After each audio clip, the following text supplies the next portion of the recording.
All right, let's get going. Hey everybody, as I mentioned, this is Breakout Room C, and I'm here to introduce Kate, who will be talking about putting reporting in the path of FinOps personas. And with that, I'll turn it over to Kate. Thank you, Vaz. Hi everyone, my name is Kate Ferguson, and I'm really excited to be talking with all of you here about putting reporting in the path of personas, how we do it at Liberty Mutual, and how hopefully you can do it too to help engineers, executives, managers take action on all of our valuable insights. But before we get into that, I'm just going to sort of level set with Liberty Mutual and myself. So a little history of Liberty Mutual. We're over 100 years old. We're an insurance company across the world, but we put our first resource in the cloud back in 2012. Shortly after, we decided to go all in on the cloud, and following that, an informal team of FinOps people was stood up. They started looking at buying reservations and understanding the cloud. And in 2020, it was officially announced that we're a FinOps team and we're going to do FinOps full time. So we're consisted of a product owner, now 3 data analysts, we started with 2, and a solutions engineer. Additionally, in the cloud, we have about 70% of our workloads in there, multi-cloud. We have about 10% of our workforce in technology and about 5,000 applications overall. About myself, I threw some fun facts up on here, but really I just want to highlight FinOps has been my career. I thought I was signing up to be a financial analyst at Liberty Mutual, and I went on that informal team, and I haven't really left. So I've been here about 3.5 years so far, and I love it.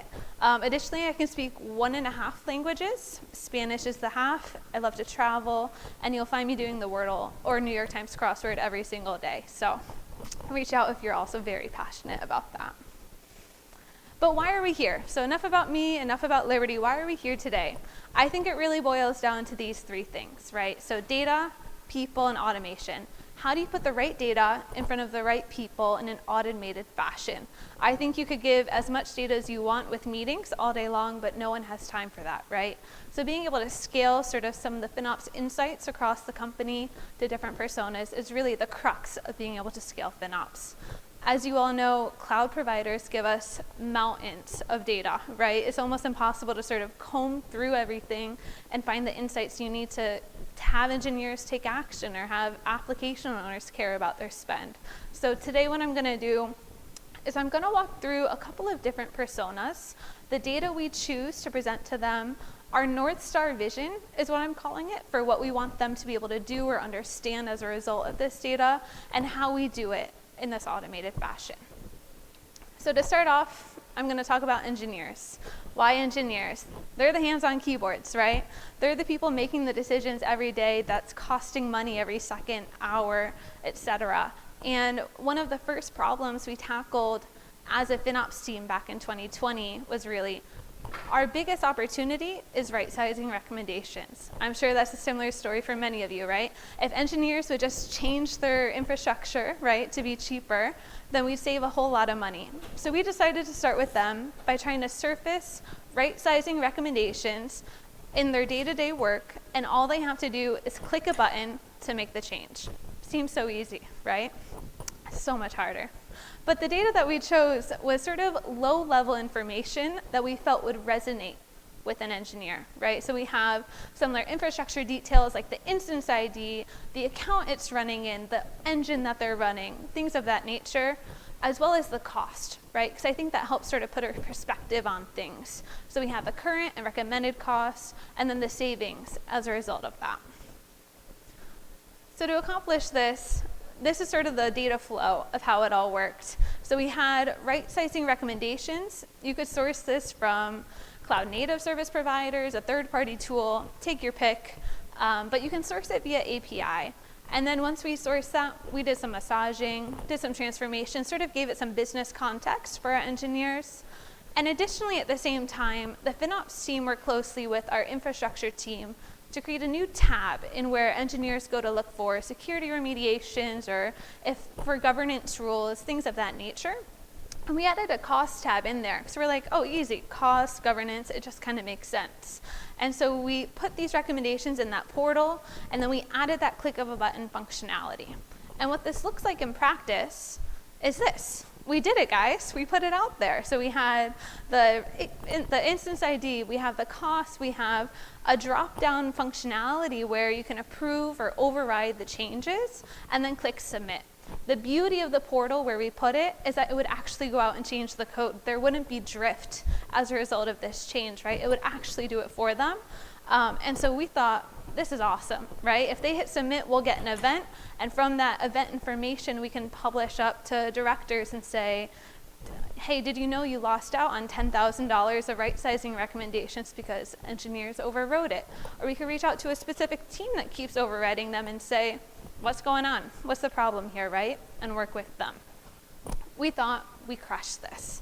Unfortunately, no one used it.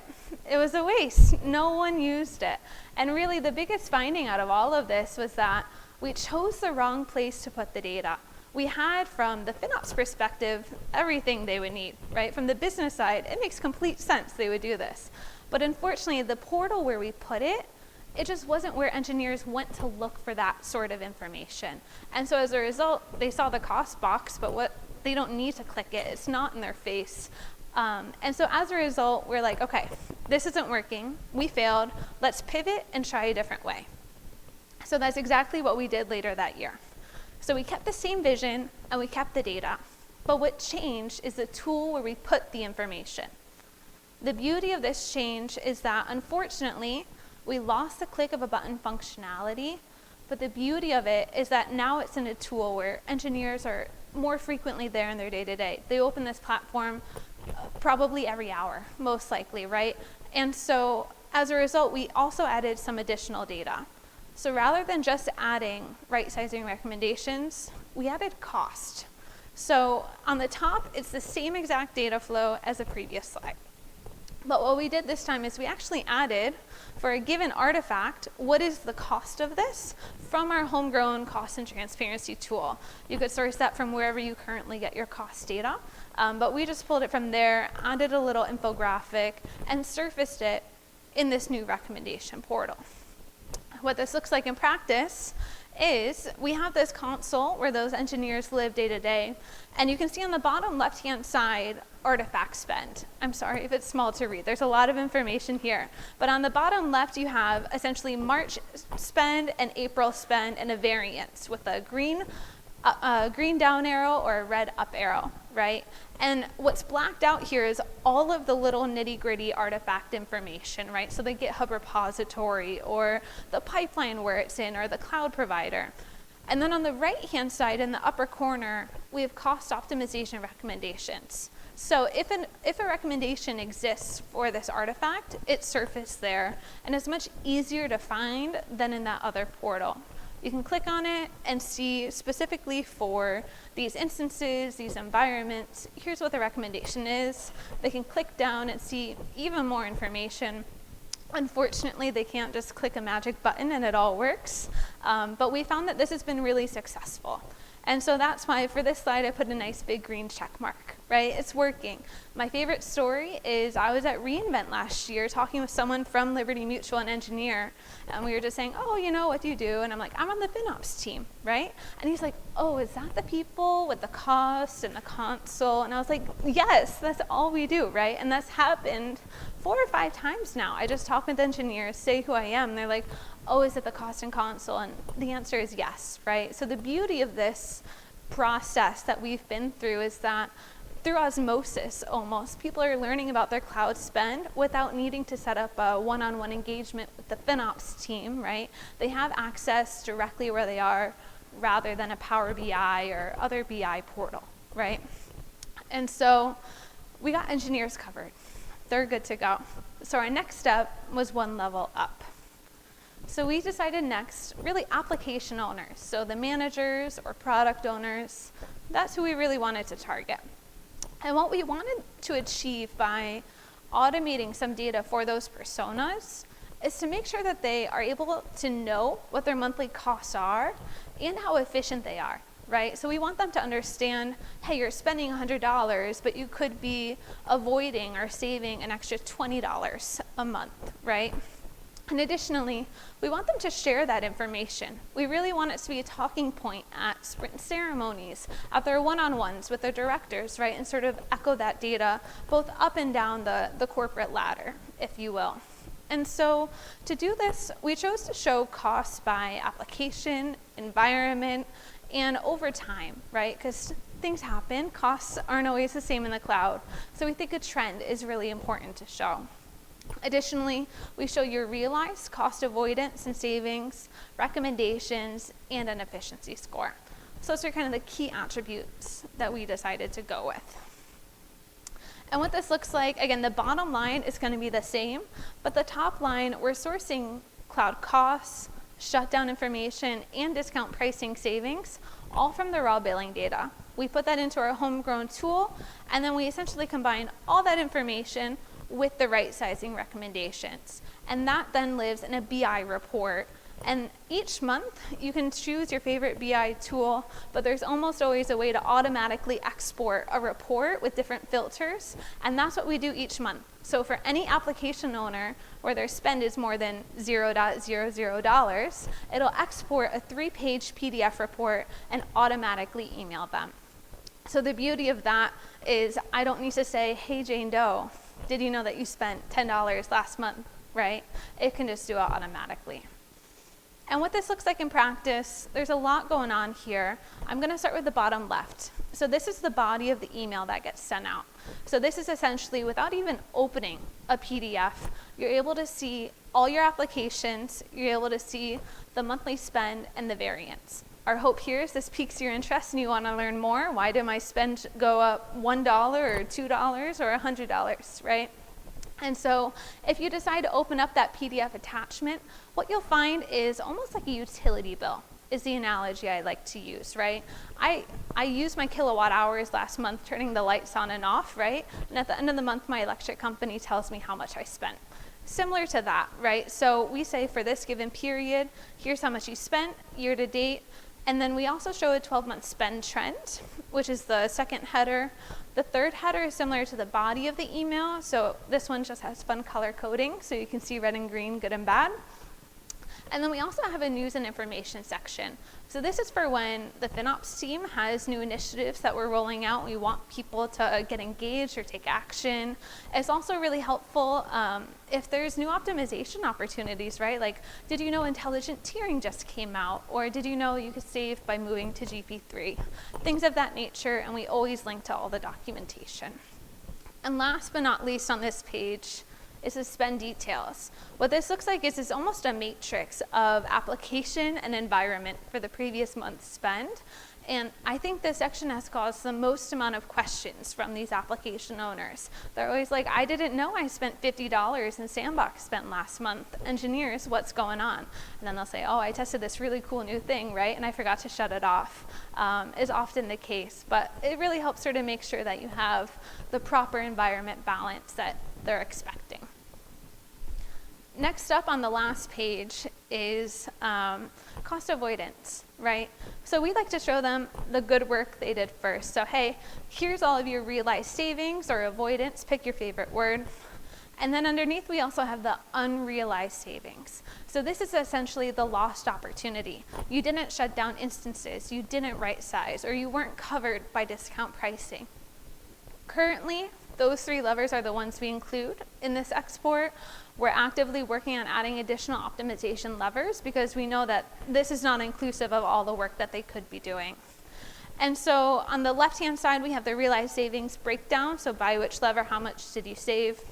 And on the right-hand side is more details and visuals about where could you have saved, right? So the visual I chose to show here was for shutdown. You could have shut down 2 instances, one EC2, one RDS, and saved $4. In the scheme of things, $4 out of $71 in spend might not be that much of a priority, right? But I always say if I want $4 extra in my paycheck, so does Liberty Mutual, right? Every penny counts, so take action where it makes sense. So we have this, and then the third page is a documentation page so that if someone is super unfamiliar with these concepts, they can at least look at some of the calculations. And so we've been doing this for about a year now, and it's been really successful. We've gotten a ton of engagement from places we had never even talked to before in the organization saying, oh, who are you? Why are you sending us this, right? I didn't know we were spending $20. I thought we were spending $100 or vice versa. And it's been really helpful at starting those conversations. And we've seen that managers bring this up at sprint ceremonies, right? They can say, hey team, I just got a report. We went up $200. Is this expected? What happened? And starting those conversations. So we have engineers and we have the managers, product owners, application owners. But this is my Wizard of Oz slide. This is the executives, finance, procurement, and more. Oh my, right? I chose to sort of group these together because I personally don't think there's one perfect place, unlike those personas, where you can put it.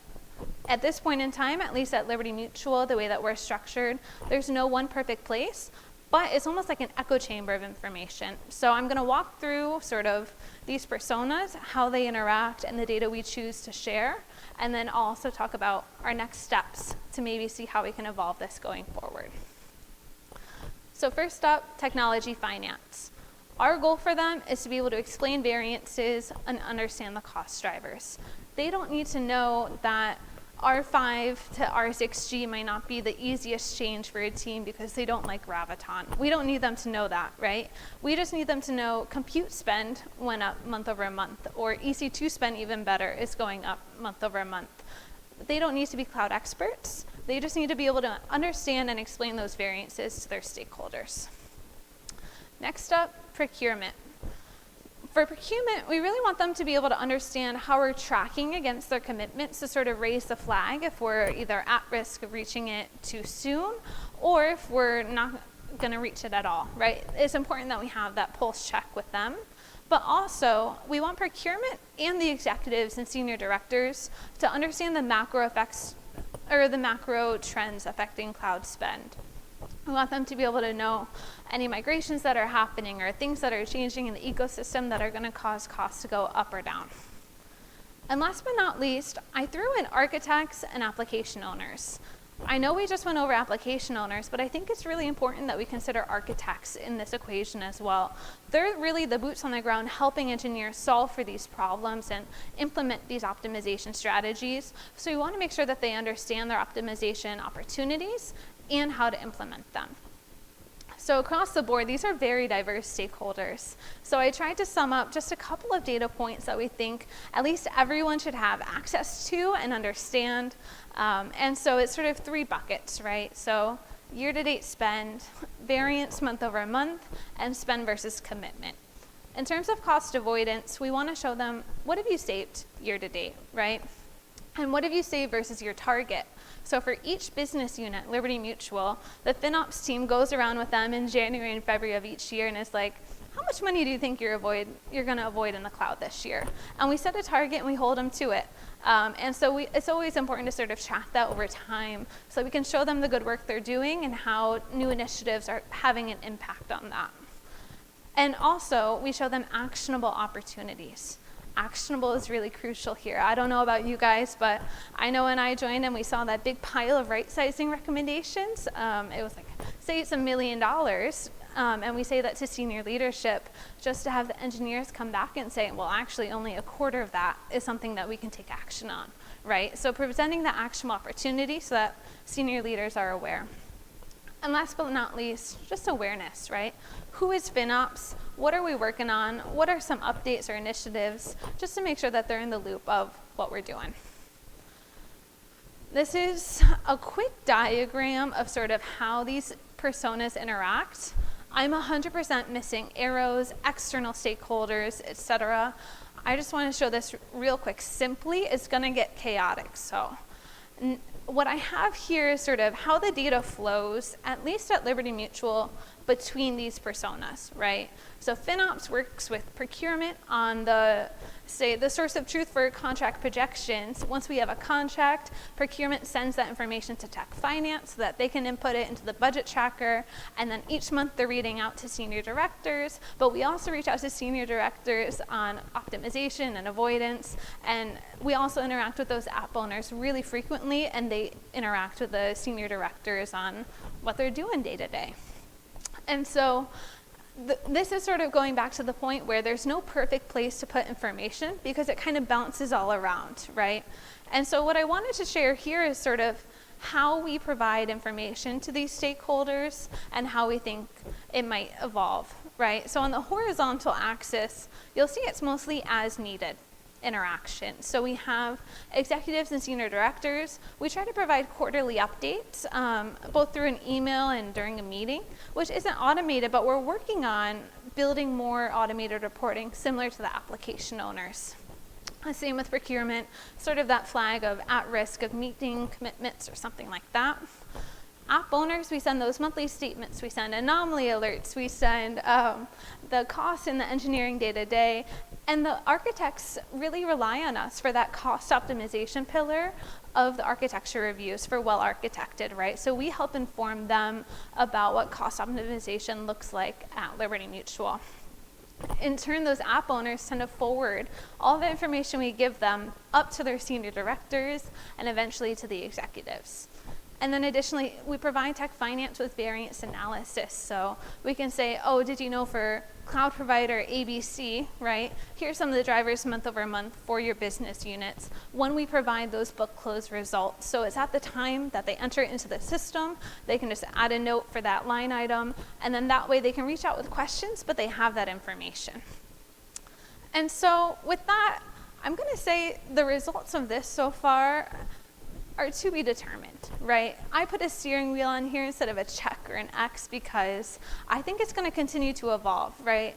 As I mentioned, there's not one place to put this information, and the information that these stakeholders tend to want changes over time, right? So the information I shared at the beginning for this set of stakeholders is pretty standard, right? But you always have, say, a senior leader or a manager or tech finance wanting a different view of the information as strategies, as priorities change. So I chose the steering wheel because we're navigating this relationship and trying to figure out how do we go from here, how do we evolve? And that brings me to our next slide. What's next, right? So what comes for us next at Liberty Mutual, some ideas that we have are the senior director monthly statements, right? Can we consolidate some of the information that we're sending to application owners into a one-slide email almost, right? Just a simple email with information at a high level so that they understand and don't need to ask their direct reports. We also want to improve our anomaly alerting for application owners and managers, right? We want to get it on the backlog, so we want to make sure that they're proactively working to avoid anomalies, right? And also being able to answer questions when there is one. This is 2 out of probably 100 ideas we have for evolving this practice and automating and shifting left. So if you're doing something that I'm not, let me know. I would love to hear it and vice versa. Key takeaways here. If nothing else, I hope that you are able to take away that you should shift information left into the hands of the people who need this information, right? Put it in their hands. I know that we have probably 200 Power BI reports out there for cloud FinOps and whatnot, but as great as that is, put it in their hands in a curated fashion so that they're able to digest it. Listen for feedback and pivot if something isn't working, automate where possible, and at the end of the day, just help people, right? Not everyone's going to be a cloud FinOps expert. I think we would all love it if they were, right? But unfortunately, they might not always be, so just help people do their day-to-day jobs. And with that, I'll pause for questions. Awesome. Thanks, Kate. Always love hearing what you're up to. And I think that for me, the big thing there was you just got to keep constantly iterating and improving and looking for what opportunities and what personas are looking for. Yeah. I'll open up to questions. Just raise your hand and I'll come by with the mic. If anyone has a question for Kate? Yeah. I'll hand this to you. Kate, your question or your thing around sending the message to product owners. Yeah. Have you got a really good record of who owns what? As in, you're getting the information to the right person. Was that easy to put that together?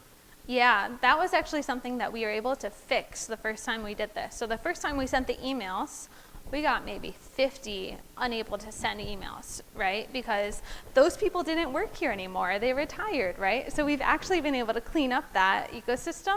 But in general, we have a really strong tagging policy, which allows us to know, okay, Jane Doe owns this, John Doe owns that. And so from our HR system, we can take that name and send it to their email. Got a question back here. Yeah. Great talk. Thank you very much. Yeah. I had a quick question about shifting left. You talked about how it's in a console that developers can use. Have you thought about including that into like their Git workflow, where like when they make a commit, there could be a GitHub, a pre-commit hook or other things to include it in the CI/CD pipeline? Just curious about that. I don't think we've thought about it from GitHub per se. One thing we've been really trying to do and figure out the logistics at our company is putting these recommendations in Jira, right? If you're a mature Agile team, you should be checking and refining your backlog on your cadence, right? So I think that would be the next logical step for us. But we hadn't considered GitHub, so I'll bring that back to the team and see what they think. Thank you. We got one more back here. Hey, Kate. Can you tell me more about your company's profile? Are you multi-cloud, and the tech stack that you built this product with? Is it an internal tool?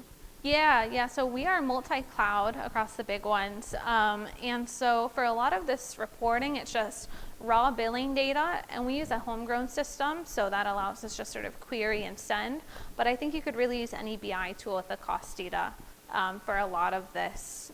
Yeah, for the console and for the emails, it's all just like the raw billing data. Got another one over here. Yeah. Thank you. The console that your engineers use, it was something developed in home, and you were able to add the... Yes. Okay. So if a company don't have it, do you have any suggestion where you would be a good point for visibility for engineers? I would say it depends on what that tool is, right? I'm not super familiar with the big tools in this space for where engineers go to deploy code, if that makes sense, or see the inventory of their stack. I would say if possible, like work with that vendor and say, hey, can I have this add-on? We'll send you the data, or here's how you can get the data, right? I would first start there. And then if that doesn't work, maybe it's a Slack integration where each week you send the latest information or something like that. Just do workaround tools. I think those would be the best recommendations. I think we have time for maybe one or two more questions. And click, Kate, if you just click one more for me, do me a favor. Yeah. Hey, great stuff, Kate. A couple of things. You have two sides, the showback side, which you automate the emails. Then you've got your engineering console. Can they execute those changes directly from the console to take action, or is that phase 5? Unfortunately, they can't. At this point in time, we built a tool that they could, and unfortunately that didn't work. They didn't use it. So I think we would love to get back to that sort of state, but that's why I'm thinking maybe that GitHub option would be good, where you can just say, oh, change it to R6, execute, right? Because there's always the risk of drift if you do it otherwise. But Maybe one more. Anyone have one for Kate? All right, Kate, thanks. Up in the corner. Oh, in the corner? Yeah, perfect, sorry. Hey, Kate, on the product owner communication, or you mentioned an efficiency score. Yeah. Is that kind of a factor of where they haven't exercised some of those opportunities? And can you just share any more detail there? Yeah, no, great question. So the efficiency score, how we look at it, is essentially you had unrealized savings of $30 and you spent $100, right? So it's essentially the division of the unused spend versus your total spend to see how efficient you are. And right now, it's really only those shutdowns, discount pricing, and right sizing that factor into that. But as we become more mature and start to roll out new optimization strategies, we're actively looking at what else can we sort of quantify and put in that equation so that it's a more representative number, right? All right, Kate, thanks for sharing how you're doing things. I think everyone finds it helpful when they can see how people are doing FinOps well. So we appreciate it. Let's give Kate a big round of applause. Thank you. Thanks for watching that session. I'm sitting here in San Diego right after FinOps X. We hope you join us next year here live 2024. In the meantime, please subscribe to the channel and join the community. Get involved, join the summits, get in a working group, and don't forget to get FinOps certified. Because next year here in San Diego for FinOps X, it's going to be twice as big. Come join the party. Come meet your people. Welcome home.